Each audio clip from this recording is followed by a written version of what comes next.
உங்களுக்கு ஏன் புரியவே மாட்டேங்குது? நம்மளோட இழப்பு அதை பாதிக்கிறது நம்ம குடும்பத்தை மட்டும்தான். எக்ஸைட்மெண்ட் புரியுது, பிடிச்ச ஆக்டர், பிடிச்ச பார்ட்டி, பிடிச்ச தலைவர் எல்லாமே ஓகே.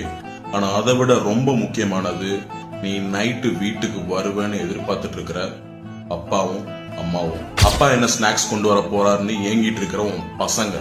காசு இல்லாட்டியும் பரவாயில்ல, ஒவ்வொரு நாளும் நைட்டு உன் கூட நிம்மதியா தூங்கணும்னு நினைக்கிற உன்னோட வைஃப். உன்னோட சம்பாத்தியத்தையும் அரவணைப்பையும் மட்டும் நம்பி வாழ்ற உன் ஃபேமிலி.